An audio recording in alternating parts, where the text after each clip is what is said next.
श्रोतेहो नमस्कार. आजच्या अर्थविशेष कार्यक्रमात आपलं स्वागत. बँकांची बँक म्हणून ओळख असलेल्या RBI अर्थात रिझर्व्ह बँक ऑफ इंडियाकडून सर्वसामान्य ग्राहकांच्या हिताचं रक्षण व्हावं, त्यांची आर्थिक फसवणूक होऊ नये यासाठी विविधांगी प्रयत्न सुरू आहेत. याच हेतूनं उचललेलं एक महत्त्वपूर्ण पाऊल म्हणजे एकात्मिक लोकपाल योजना होय. ही योजना नक्की काय आहे, तिचं स्वरूप आणि उद्देश, तसंच त्या अंतर्गत तक्रार कशी आणि कुठे करायची याविषयीची माहिती आजच्या अर्थविशेषमध्ये आपण जाणून घेणार आहोत. श्रोतेहो, जगात डिजिटल पद्धतीनं आर्थिक व्यवहारांचं प्रमाण आज मोठ्या प्रमाणावर वाढलं आहे. हे व्यवहार करताना फसवणुकीचं प्रमाण देखील वाढलं आहे. याशिवाय बँका आणि नॉन बँकिंग फायनान्शियल कंपन्या तसंच पेमेंट सर्व्हिस ऑपरेटर्स यांच्या विरोधातली ग्राहकांनी केलेल्या तक्रारीचं निवारण व्हावं, यासाठी रिझर्व्ह बँकेनं एकात्मिक लोकपाल योजना आणली आहे. या योजनेबद्दल बँकिंग क्षेत्रातील अभ्यासक आणि अर्थतज्ञ मनीषा सबनीस यांनी आकाशवाणीशी बोलताना सांगितलं. आपण सगळेजण काही ना काही आर्थिक व्यवहार करत असतो. जेव्हा आपण नोटा देतो आणि नोटा घेतो ते सोडल्यास बाकी सगळे व्यवहार कुठल्या ना कुठल्या संस्थेमार्फत होतात.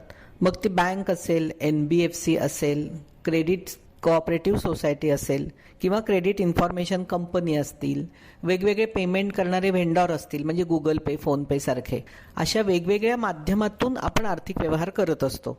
त्याच्यामध्ये कर्ज घेणे, डिपॉझिट ठेवणे, डिमांड ड्राफ्ट काढणे, लॉकरची सुविधा, ऑनलाईन खरेद्या, ऑनलाईन पेमेंट, इंटरनेटद्वारे काही व्यवहार करणे किंवा काही फायनान्शियल बेस फॉरेन एक्सचेंजमधले विशेषतः मेसेजेस पाठवणे, हे सगळं आपण करत असतो. आत्ताची दुनियाच एकूणात बघितलं तर दुनिया झाली आहे. म्हणजे कागदांची देवाणघेवाण, नोटांची देवाणघेवाण, ह्याच्यापेक्षा मेसेजेसची देवाणघेवाण वेगवेगळ्या इन्स्ट्रुमेंटमधनं म्हणजे फोन असेल, कॉम्प्युटर असेल, त्याच्या मार्फत केले जाणारे व्यवहार, ATMमधनं काढले जाणारे पैसे किंवा ATMच्या माध्यमातून भरले जाणारे पैसे, पासबुकची अपडेशन्स, वेगवेगळी स्टेटमेंट बँकांमार्फत आपल्या घरी येणे, हे सगळे जे व्यवहार आहेत ते बरेचसे व्यवहार झालेत. आणि अजूनही फिजिकल व्यवहार पण होतात. म्हणजे आपण बँकेत जातो, पैसे काढून आणतो किंवा बँकेत जातो, कर्जाचं ॲप्लिकेशन करतो, NBFCमध्ये जातो, फॉरेन एक्सचेंजचे फंड पाठवतो, नोटा देऊन डॉलर विकत घेतो. हे जे सगळे आर्थिक व्यवहार आहेत ते करत असताना आपल्याला खूप वेळेला काही अडचणी येतात किंवा आपल्याला राग येतो, आपल्याला तक्रार करायची असते त्यांच्या विरुद्ध. कशासाठी जनरल तक्रारी करायच्या असतात की ऑनलाईन आम्ही हे ते केलं खरेदी, पण आम्हाला मिळालेच नाही, आमचे पैसे गेले. ATMमधनं आम्ही पैसे काढायला गेलो, पैसे मिळाले नाहीत पण आमच्या खात्याला डेबिट पडले. मोबाईल बँकिंगवरून काहीतरी करायला गेलो आणि ते घडलं नाही किंवा पैसे गेले किंवा आम्ही काढलेच नाही आहेत हे पैसे पण आम्ही काढले असं दिसतंय. वेगवेगळे चार्जेस खूप जण लावतात, बँका लावतात, NBFC लावतं. हे सगळे आर्थिक व्यवहार ज्या संस्थांमार्फत केले जातात त्या संस्था कुठले वेगवेगळे चार्जेस लावतात. रेट ऑफ इंटरेस्ट जो कर्जासाठी आपण देतो आणि डिपॉझिटसाठी आपल्याला मिळतो, हे जे रेट ऑफ इंटरेस्ट आहे त्याच्याबद्दल काही तक्रारी असू शकतात. तसंच डिले होतो की किती दिवस आम्ही खेपा मारतोय, किती खेटे घालायचे, अजून आमचं कामच होत नाहीये.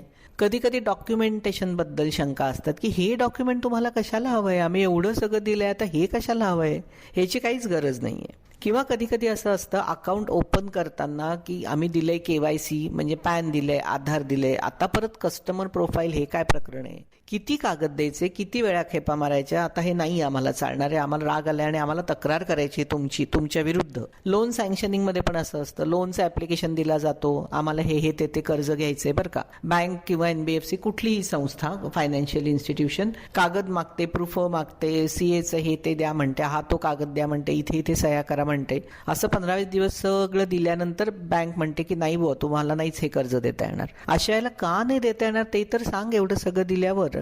अशात आता आम्हाला तुमची तक्रार करायची.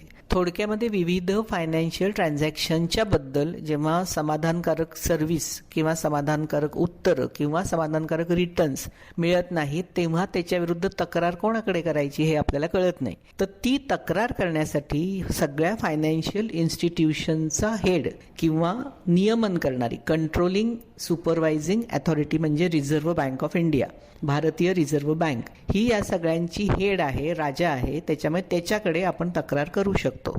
आता ती तक्रार कशी करायची, केव्हा करायची, कुठल्या कुठल्या कारणांनी करायची, याचे सगळ्याचे छोटे आणि सोपे नियम रिझर्व्ह बँकेने केलेत. 2022 पूर्वी काय होतं की अख्ख्या भारतामध्ये ओम्बड्समन म्हणजे आपल्या साध्या कोर्टाच्या भाषेमध्ये जज किंवा ज्याच्या समोर आपण आपली गाऱ्हाणी मांडू शकतो आणि जो निर्णय देतो, आपल्याला डिसिजन देतो, अवॉर्ड देतो, तो असतो, त्याला ओम्बड्समन म्हणतात. तर हा जो ओम्बड्समन आहे हा पूर्वी भारतामध्ये खूप ओम्बड्समन होते, राज्यात होते, ईस्ट वेस्ट साऊथ असे होते. त्या ओम्बड्समनकडे त्या एरियातल्या बँकांच्या तक्रारी करता यायच्या. त्याच्यानंतर आता 22 नंतर रिझर्व्ह बँकेने काय केलं की वन नेशन वन ओम्बड्समन म्हणजे अख्ख्या भारतात मिळून एकच ओम्बड्समन आहे, कोणीही त्याच्याकडे तक्रार करू शकतो आणि त्या ओम्बड्समनचं जे ऑफिस आहे ते त्या तक्रारी वेगवेगळ्या एरियामध्ये त्या बँकांकडे पाठवतात आणि त्याच्यावरचे सोल्युशन कस्टमरला देतात, जो कंप्लेंट करतो त्याला, आणि ज्याचं बरोबर असेल त्याला न्याय मिळवून देतात. न्याय मिळवून देणं हे रिझर्व्ह बँकेच्या ओम्बड्समनचं काम आहे आणि ते अत्यंत उत्तम करतात.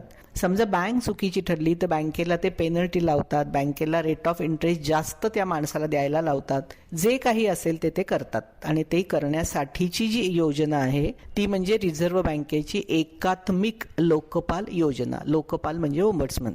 तर आता ह्याच्यामध्ये काय आहे की जे पूर्वी नव्हतं, पूर्वी पण होती लोकपाल योजना, पूर्वी पण होती, तक्रारी पूर्वी पण रिझर्व्ह बँक सोडवायची. आता असं झालंय की खूप लोकांना कळायचं नाही की मी चंदीगडमध्ये बसली आहे, माझं बँक अकाउंट मुंबईत आहे आणि मी राहते केरळला, तर मी नक्की कुठे तक्रार करायची. जसं पोलीस चौकीमध्ये आपलं होतं बघा की गुन्हा कुठे घडलाय त्या पोलीस चौकीत कंप्लेंट करायची का मी राहते तिथे कंप्लेंट करायची का ज्याच्या विरुद्ध मला तक्रार करायची तो कुठे राहतो तिथे त्या पोलीस स्टेशनमध्ये करायची. तशी गोंधळ कन्फ्युजन होतं. त्याच्यामुळे रिझर्व्ह बँकेने वन नेशन वन ओम्बड्समन काढलं आणि त्यांनी सांगितलं की इथे तुमच्या सगळ्या भारतभरच्या तक्रारी करा, त्या आम्ही सोडवू. ते ऑफिस आहे चंदीगडमध्ये.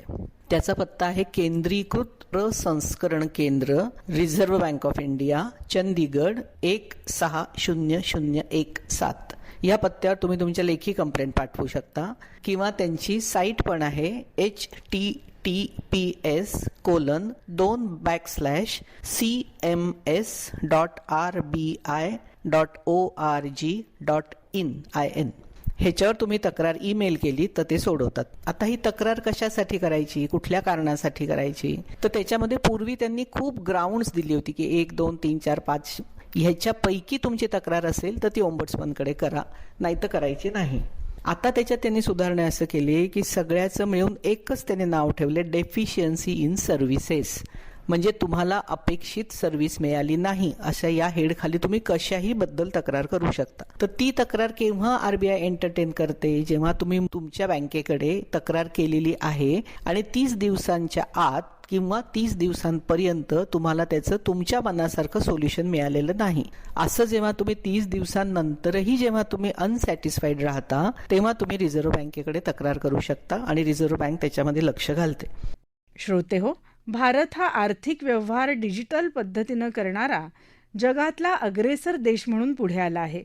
असे व्यवहार करताना ग्राहकांना कोणत्या समस्या येतात, त्यांचं निवारण करण्यासाठी कुठे तक्रार करायची याविषयी अर्थतज्ज्ञ आणि सनदी लेखापाल मुकुंद चितळे यांनी दिलेली माहिती ऐकूयात.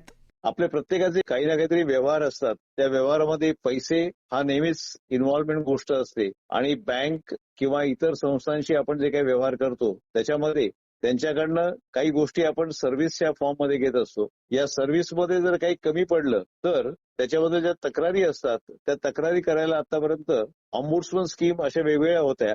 म्हणजे जर एखादी नॉन बँकिंग फायनान्शियल कंपनी असेल तर वेगळी, बँकिंग कंपनी असेल तर वेगळी. नंतर आता टेलिफोन आणि मोबाईल, मुख्यतः मोबाईल याचा वापर इतका वाढलाय की डिजिटल ट्रान्झॅक्शन्स ही छोट्या छोट्या गावातून पण माणसं करत असतात. आता या प्रत्येक क्षेत्रात काहीतरी गडबड झाल्यानंतर आपलं नुकसान होतं किंवा आपल्याला सर्व्हिस कमी मिळाली असं वाटतं, त्यावेळी तक्रार कुठे करायची हा प्रश्न होता. त्या रिझर्व्ह बँकेला असं वाटलं की या सगळ्या स्कीम्स एकत्र करून ज्याला एकात्मिक लोकपाल योजना असं म्हणता येईल अशी त्यांनी स्कीम जाहीर केली. ही अतिशय योग्य अशी स्कीम आहे. ज्या ज्या क्षेत्रामध्ये पैसे आणि त्याच्या संबंधित असलेला व्यवहार अशा गोष्टी येतात, म्हणजे आपण डिपॉझिट केलेले पैसे, आपला saving account, current account, fixed deposit अशा गोष्टी, किंवा आपण जिथे कर्ज घेतो त्या कर्ज घेण्याच्या गोष्टी, किंवा आपण मोबाईल पेमेंट्स सिस्टीमसाठी वापरतो किंवा आपण घेतलेल्या कर्जाची माहिती ज्या संस्था देतात त्याला क्रेडिट इन्फॉर्मेशन कंपनीज वगैरे म्हणतात. या प्रत्येक ठिकाणून वेगवेगळ्या प्रकारच्या सर्व्हिसेस लोकांना दिल्या जातात आणि त्या सर्व्हिसेसमध्ये जिथे काहीतरी आपल्याला कमी सर्व्हिस मिळाली किंवा आपल्या दृष्टीने हे नुकसान झालंय असं आपल्याला वाटतं त्यावेळी तक्रार कोणाकडे करावी हा मुख्य प्रश्न असतो.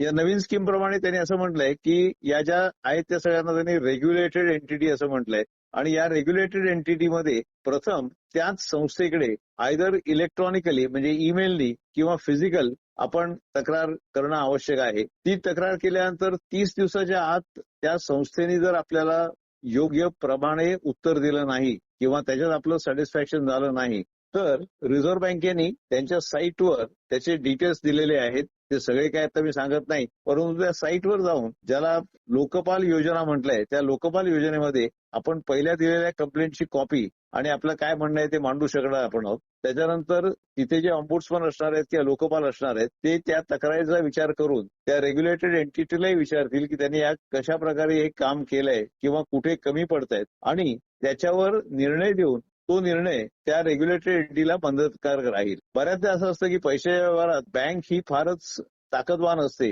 किंवा आपल्याला त्याच्याबद्दल फार मोठी माहिती नसते आणि त्या माहिती नसल्यामुळे जे काही आपलं नुकसान होतं ते नुकसान कशा प्रकारे भरून निघावं यासाठी ही केलेली अतिशय स्तुत्य अशी योजना आहे.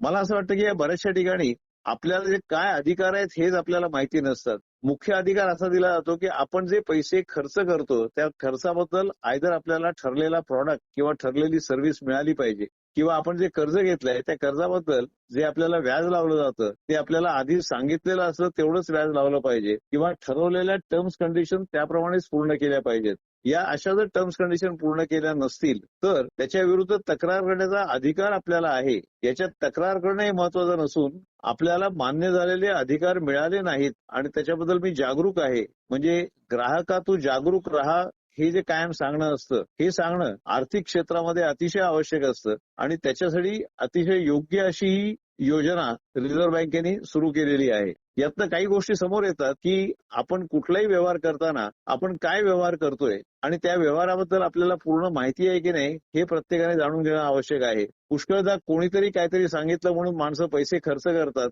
किंवा पैसे पेमेंट करतात. असं न करता त्या विषयाची आपल्याला पूर्ण माहिती आहे ना ती माहिती कुठे मिळेल आणि ती सर्व्हिस आपण काय घेतोय याची जर माहिती नीटपणे घेतली तर त्याचा उपयोग होऊ शकतो. श्रोते हो, प्रधानमंत्री नरेंद्र मोदी यांनी घेतलेल्या पुढाकारातून आज संपूर्ण भारतात डिजिटल पद्धतीनं व्यवहार वाढल्याचं दिसतं. प्रत्यक्ष रक्कम पैसे जवळ न बाळगता ऑनलाईन पद्धतीनं व्यवहार होत असल्यानं आर्थिक उलाढाल देखील वाढली आहे. मात्र यातील सर्वात मोठा फायदा म्हणजे गेल्या काही वर्षांमध्ये आर्थिक साक्षरतेचं वाढलेलं प्रमाण होय. भारतीय रिझर्व्ह बँकेनं एकात्मिक लोकपाल योजनेच्या माध्यमातून सुरू केलेले प्रयत्न आर्थिक फसवणुकीला प्रतिबंध आणि सामान ग्राहकांच्या हिताचं रक्षण करणारं एक सकारात्मक पाऊल ठरलं आहे. श्रोते हो, आपला अर्थविशेष हा कार्यक्रम आपण न्यूज ऑन AIR या ॲपवरही लाईव्ह ऐकू शकता. यासोबतच आमच्या मुंबई एअर न्यूज या यूट्यूब वाहिनीवर कार्यक्रमाचं ध्वनिमुद्रण आपल्याला कधीही ऐकता येईल. श्रोते हो, याबरोबरच आजचा अर्थविशेष हा कार्यक्रम संपला. हा कार्यक्रम आकाशवाणी मुंबईच्या प्रादेशिक वृत्त विभागानं सादर केला. संपादक आणि सादरकर्त्या सरस्वती कुवळेकर, निर्मिती राजेश शेजवळे, लेखन आणि समन्वय विनोद देशपांडे आणि निवेदन प्रज्ञा जांभेकर.